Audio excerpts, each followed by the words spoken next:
And so today we were talking about branding, obviously, and whether or not it's an investment or an expense and how people view branding.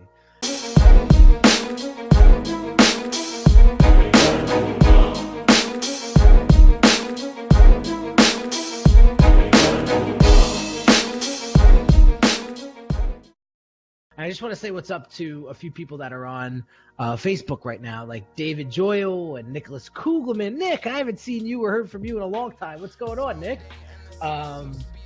Nigel's on the line. So yeah, we're gonna get into this conversation. And interesting enough, I was talking to an old colleague from the Russell Brunson Inner Circle days. And I was asked, she's on my email list, and we were talking yesterday about branding. And I was asking her, like, what her take on my emails was. Because, listen, feedback from clients, feedback from your audience is priceless. And she was like, oh, listen, I love your emails. Like, very enjoyable. I read all of them. I have a little folder set up for you. But I think what you're missing is talking more about the outcomes, the results of proper branding. And so I want to get into that today and sort of talk about that, whether or not it's an investment or an expense. And so I'm going to kick it over to you real quick and sort of ask you, because you're a Brand Accelerator client yourself. Yep. Why did you sign up for the program? Like, why did you invest in this program?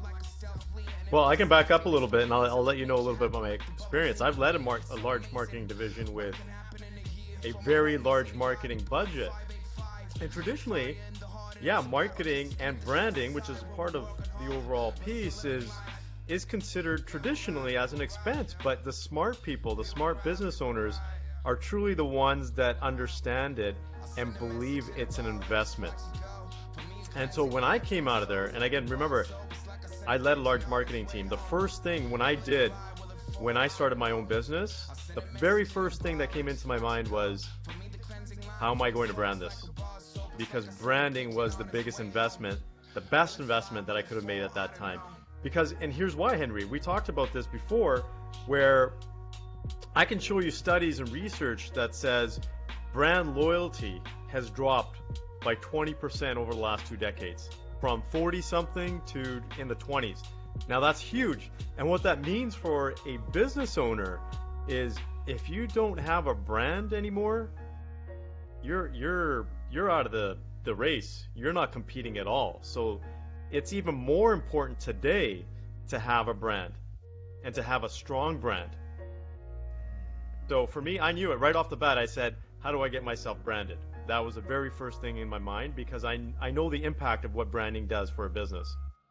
Right. And so that's what I want to get clear to people, like what exactly branding is, because I think when people look at, I mean, I've heard it in conversation and in passing, like, why would I spend that much on a website? Why would I spend that much on a logo?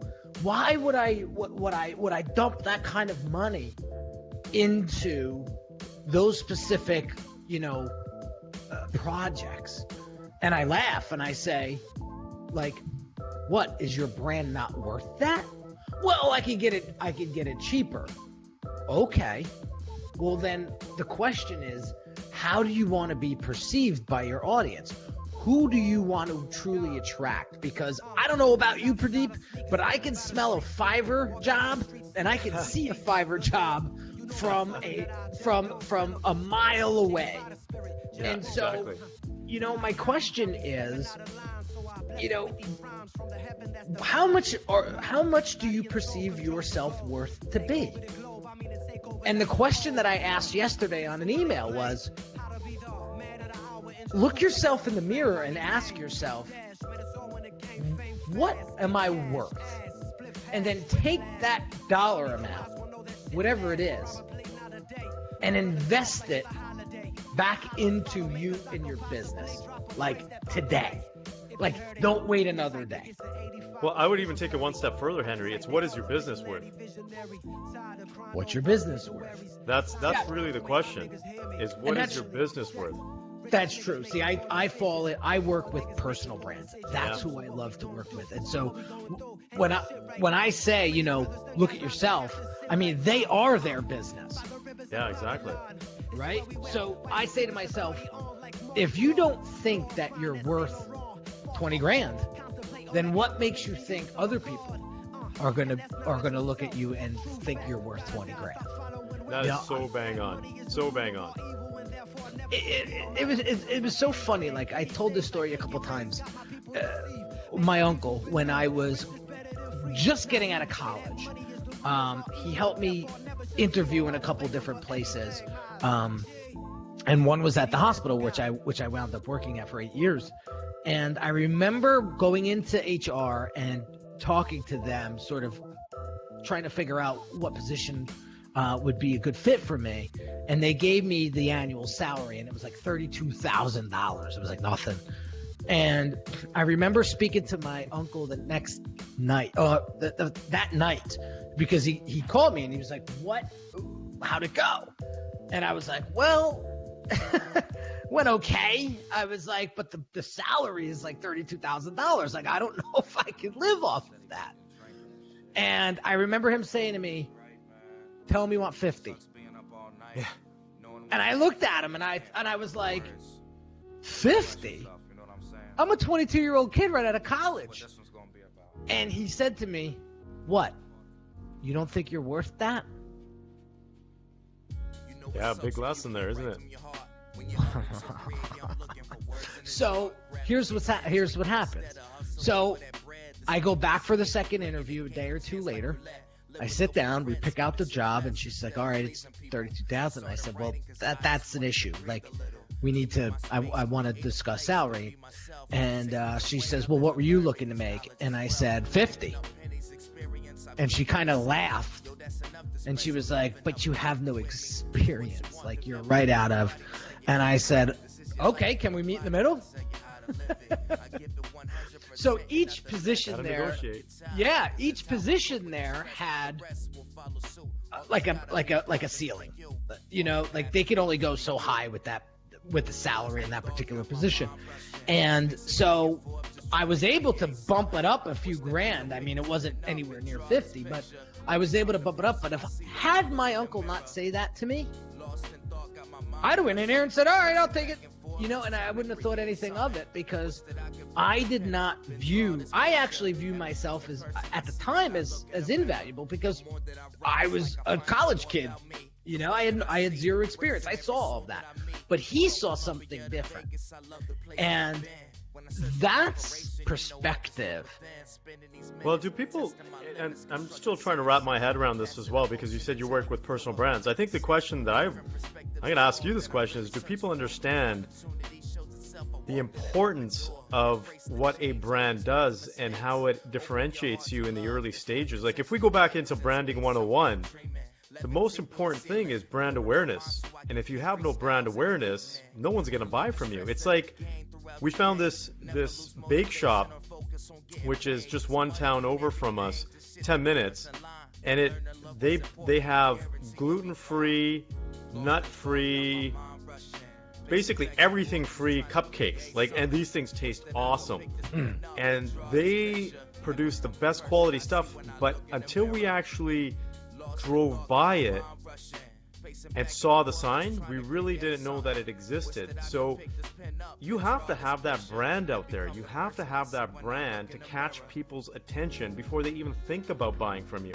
If they don't know you exist, they're not going to buy anything. And that's really what branding does, is it makes you stand out, don't you think, from everybody else? 100%. And it's so funny. I was in passing on YouTube today at lunch.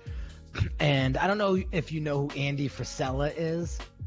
No clue. Andy Frisella is he's a big Instagram influence. He's got a couple big companies that he uses, that he's built literally from nothing. And man, when I tell you, he said he was at VaynerMedia, Gary Vaynerchuk's company. Okay, yep. did some sort of event down in Florida, and he was speaking at it, Andy, and he was up in front of, I don't know, a couple hundred people it looked like, and he was talking about personal branding. And one of the things that he said was, so many of us, all of us, have been coached and taught to be like something else. You should be more like Tom. How many times have your parents said that to you? I wish you were more like so-and-so, right? Or, you know, women that are watching. Oh, if you were only like Oprah, if you were only like Marie Forleo, you know, I'd be able to do. And he says that that's a big crock of bullshit. Oh, and totally. He says, when you start to act and make moves like that, you become extra vanilla. And become like everybody else. And nobody pays attention to you. And I am a big, firm believer of that. And you know what? You asked me why I chose to go with your program. I think one of the things that really stood out for me, because I came out of the corporate world, years of being in the corporate world as an executive, when I came out, I literally didn't even know who I was. I literally did not understand what I stood for. I knew it in my heart, but I couldn't portray it. So I had lost my own, I would say, identity. And going through this process, I knew it was going to help me. Yeah. Well, we went over a that. lot. Yeah. How many rocks did we unturn when we were going through your brand attributes, and when we were going through the love-hate, you know, exercise, and we found out a lot. And it was so funny. A lot of my clients that go through that process, they say, you know, I've done this with for other people, but I have never done it for myself. Yeah, exactly. It's so uncanny when you actually think about it. But that process in alone, and I can say it because I've been part of this program, your program that you offer, is it makes you realize so much about yourself that you can now communicate an effective message that much more powerfully. And that's that's why branding is such an investment. That's the goal. And branding, at the end of the day, is, you're the branding expert, but I'm jump out there. It's really about communicating that message. What do you stand for? What do you not stand for? Like, I can't stress that enough. And me and my wife, we get into arguments about it all the time. She says to me, you know, if you want a polished client, you need to be polished. And if you want a higher quality client, then you need to be higher quality. And you can't curse all the time. And you can't do this. And I tell her, I wish I could be that person that you are describing. But I'm not. And I don't plan on ever being that. So I will put myself out there the way I feel most comfortable. And I'm going to let that attract that person. And be done with it. And be done with it. And that's so important. I was sharing this with one of the business owner that I was working with, and all of my clients, I would say 90% of the clients and business owners that I work with, I never had to pitch them anything. I never had to really lead with the product or service I offer. It all came down to my message. It all came down to what I stood for, how I communicated that, the confidence within that, which is all part of the brand, personal branding. And later, no one's ever asked me how much education I have or how much experience I had. They really went with me because they understood who I was as a person, what I stand for, and what I can deliver. And that's the key. That is the key.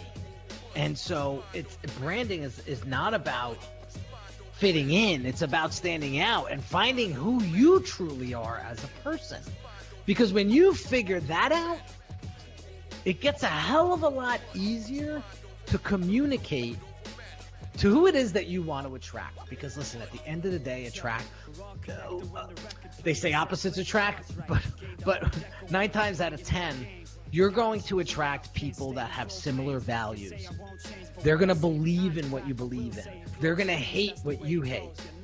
And I happen to really work well with people that have like-minded values and are like-minded, are driven. They're not afraid to take chances, and they're going to put themselves out there, and they're just looking for the right guide to help them get to where they want to be. And so, I was just talking to another client about this before.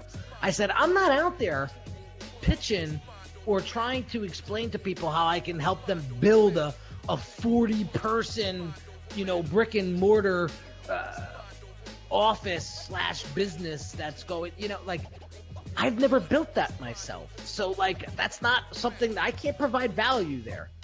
But if it's somebody like yourself that wants to leverage social media and leverage the assets and resources that you currently have and build your brand that way to help hundreds of people, thousands of people over time, that's why we're working together. There's just that synergy there. And look, now we're doing these lives on a weekly basis, and really getting people involved and getting that message out more. And it's just funny how things evolve over time. But branding's all about the messaging is absolutely right. And then the identity is the other half. If you want to demand higher prices and be looked at as a subject matter expert, then you need to show up that way, inside and outside. Or else there's a huge disconnect. Massively. If you take a look at it, so I'm the facts guy. I love to throw out facts here. So when you take a look at purchasing decisions, this is the most interesting thing that I think business owners need to understand, is that up to 90% of a customer's or client's purchasing decision is based on emotion. And people say, no way. No, it is actually proven with studies over, we're talking about decades, that purchasing decisions are based on how people feel and how they feel about your business. So you better darn hope that you provide a consistent message and that you're able to evoke those emotions from people in terms of, really representing the brand that you have. Right. Otherwise, you're doing yourself a disservice and you're doing your market and audience a disservice. And that's something that I really want to stress. And Paul Sabay, he corrected me. I was butchering his name for 3 weeks. He says, it's not Sabaj. The J is silent. It's Sabay. I go, now you tell me. But anyway, Paul says, it's a crowded marketplace. And if you're not standing out, you're going to get lost in the herd. And that's the point right there. That's the point right there. And so I know for a fact that I'm going to ruffle some feathers. I put a post out there on Sunday about how I asked the question, are you an order taker or are you a subject matter expert? And that, man, I pissed the guy Itai off, and Dave Wagenius, I forget his name. He was yelling at me, and I was like, dude, I'm just telling you where I stand. I don't care where you stand. You know what I mean? And if you disagree with me, I'm cool with that. But my clients don't hire me to tell me what to do. They hire me so that they know what to do. They're asking me the questions. And I said this yesterday, and then I got to go because I got another call. But I spend top dollar on this one particular mentor because he has a multi-million dollar agency. And I see this agency, Unique Designz, very similar to his in the next couple of years, right? Working with select people, working for top dollar, and working with just the best of the best. I pay him to sit on a call with me for an hour and have him talk at me. And he tells me what to do. And that works really well. And so now I go back to the camp and I execute on that. But if you're going to hire me to tell me I want it this way, then I'm not your guy. Because you know it all. You know it all already. What the hell are you paying me for? Yeah, exactly. Some people just don't get that. And so I'm cool with that. They don't get it, not my client. Not a good fit. There's no right or wrong here. Don't be mad. You know? And just get on with it. So continue to do what you're doing and continue to get the results that you are getting if you're happy with them. But if you're not, then you have to take action. You got to make a change. Otherwise, you will live a very mediocre life and your business is just going to be a flat business. And well, you know what? Something that just popped into my mind, last thought here quickly, is if you throw a zebra in a group of horses, who's going to stand out or what's going to stand out? And that's really what branding does. You got to stand out. Amen to that. And what I found out, because I've done it for myself, is when you get true with who you are and you're able to articulate that in a concise and precise way to your audience, you will have a much better read on them. They will have a much better read on you, and you will draw that line deep, deep, deep in the sand. And I'll tell you this, back in January when I made it a point and I cemented this in my mind and said, look at your client roster, Henry. Look who the people that are on it. They're all personal brands. They're all coming to you because you have something that they want to learn from. So stick with that. That is what you're 1000% awesome at. And so I said, listen, I'm not going to worry about Joe Schmo over there that I may be losing his business because he owns a brick and mortar, right? I don't care. I want to work with Jackie Smith or Pradeep Sangha, who is super focused on building their personal brand, because that's where I'm going to provide the most value, and those are the people that I'm going to help the most. And screw everything else. And man, so many people are afraid to do that. But when you do it, new lease on life, new lease on your business, and a much clearer focus on your messaging. And when you get clear at your messaging, that's what attracts. And at the end of it all, people are like, all right, well, what's the ROI on this? I'm going to put 20 G's into this brand. What is it going to get me? It's going to get you the right fit of clients, which is going to catapult your happiness and your revenue. Don't believe me? Come to Unique Designz for a day, and I'll show you. Awesome, man. I don't think you need to say anything else. I think that sums it up. That's it, guys. So listen, hope you guys have an amazing day. I already have Steve Snyder private messaging me. Bro, are we on? Right on.